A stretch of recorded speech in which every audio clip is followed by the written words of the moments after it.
WJCL!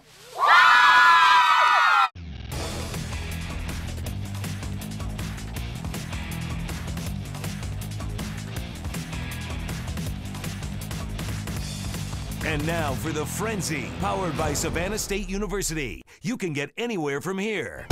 Good evening, sports fans, and welcome to another Friday night of the Frenzy right here on WJCL News. I'm Stephanie Farrat. My partner in crime, Frank, is not with me tonight as he soared with the Eagles today to Texas, where Georgia Southern is getting ready to take on Texas State tomorrow afternoon. But enough about college football. A lot of big games happening right here in the Coastal Empire and Low Country. In the Peach State, teams are playing for a spot in the state playoffs, and some are playing for region championships. But in the Low Country, the state playoffs are already underway. We will take a trip across the Big Bridge in just a bit, but first, the Benedictine Cadets celebrating senior night to a class of players that helped to restore BC as a football powerhouse.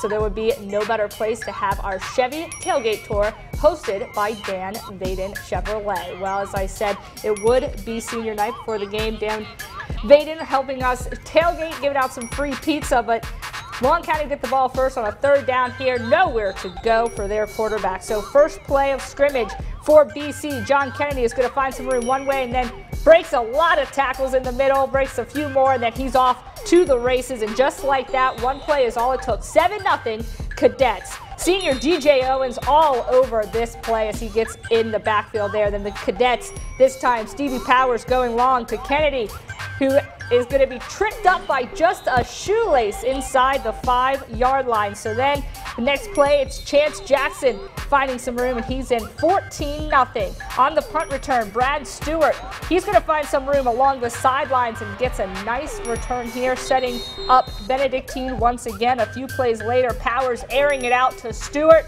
who's on the receiving end this time, in for a touchdown with 8 minutes off the clock. It would be 21-0 Benedictine. They go on to win 62-15, the final. The Chevy Tailgate Tour is brought to you by your local Chevy dealers. All right, well, Calvary Day.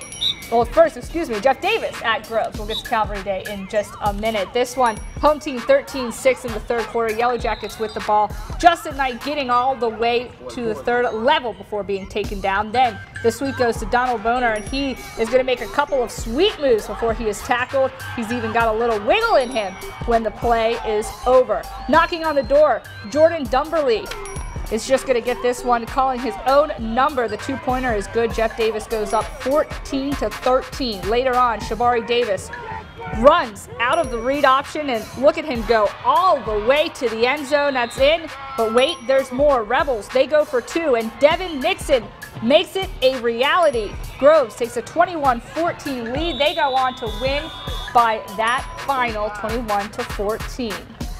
Moving right along. All right, there are the Calvary Day Cavaliers getting ready, taking on ECI in a region championship game. It's going to be 14-0 Cavs up already. Sal Calderon is going to find Robert Hayward, who has a big gain down the sideline.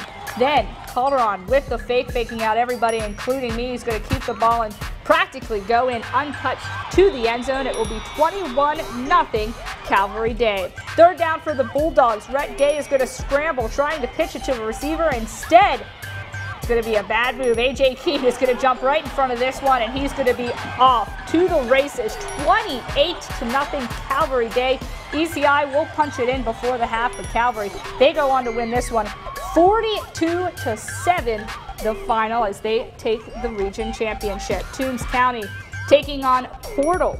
Portal going up in classification to take on Toombs County. The Bulldogs moving down the field early. Richard Sanders down the far sidelines for the first down. Then 2 plays later, the Bulldogs going for the end zone, but this one is going to be picked off by the Panthers' Carvel McNeil.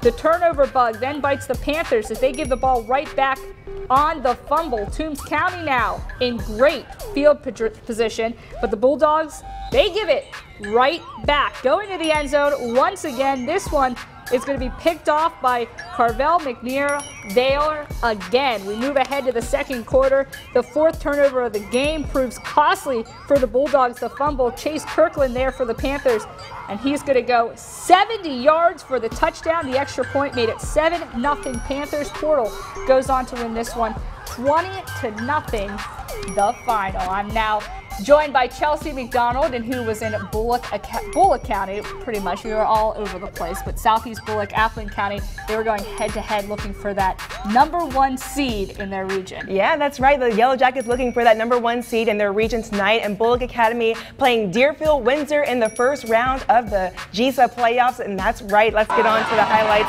Let's start this one in the first. Michael Davis gets the handoff, and he's fighting his way to get some yardage. It takes 3 defenders to knock him down, and he's about a yard shy from the first down.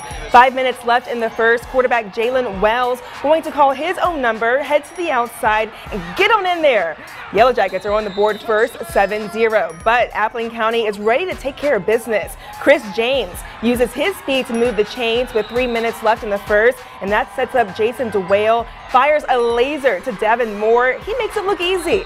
And here's the icing on the cake. DeWale connects with Brandon Jones. This one would go back and forth, but the Pirates will take it 34-27. All right, now moving along to Bullock Academy taking on Deerfield Windsor. It's 7-3 Gators, but not for long. Tyler Lowe slings it to Aaron McNutt, and he hustles down the sideline to put the Knights into Gator territory. The Knights fooled me, but look at Chris Boswell. He carries the defenders into the end zone. You're going to see more from him later in the highlights. The Gators are trying to make some big plays before the break. Lanier Olive finds a wide open Dylan Stuckey. He turns a short pass into a long gain, but it'll be for nothing. The Knights master the fake passes, let me tell you. Lowe calls his own number and hustles for the first down. And the next couple of plays will be all Stephen Williams. The Gators couldn't keep him down. At the end of this drive, he'll just walk in and make it 16-7. The Knights take this one 31-7.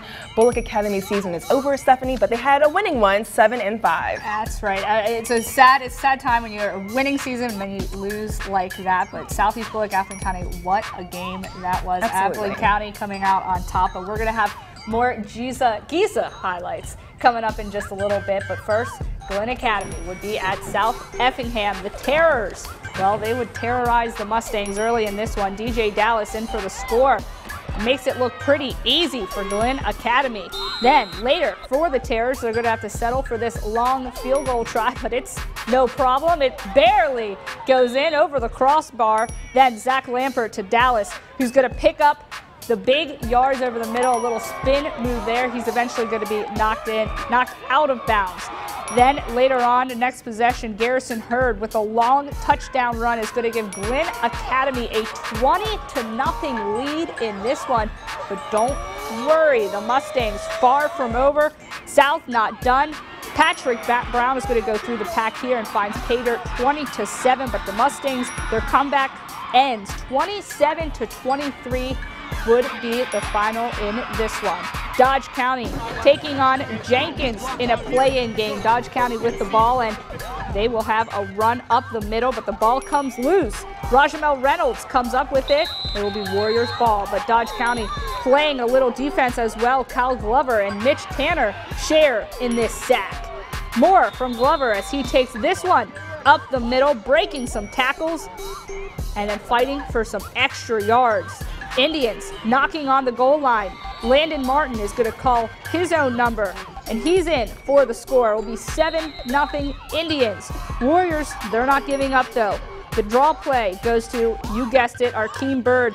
He's flying across the field, much needed first down, and then Bird at it again, the quick pass over the middle, and he's going to pick up the yards after the catch. The Yaks ties up the game at 7, but it wouldn't be enough. Dodge County, they go on to win this one 31-15, the final. Well, we still have plenty of games coming up on the Frenzy. When we come back, Dave Williams will join me after he had a trip to Vidalia, and a lot more highlights when the Frenzy returns, so stick around. We're the Appling County Pirates, and you're watching the Frenzy on WJCL. Go!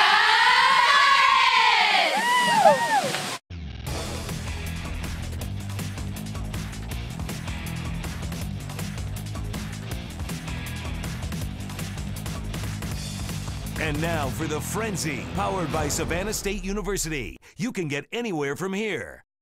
Welcome back to the Frenzy, powered by Savannah State University. I'm now joined by the road warrior himself, Dave Williams. And Dave, I didn't go easy on you tonight. I sent you out to Vidalia and Belleville. Yes, exactly. That's right, Stephanie. And Belleville was, of course, the opening round of the GISA State AAA playoffs with Pinewood hosting Tift area.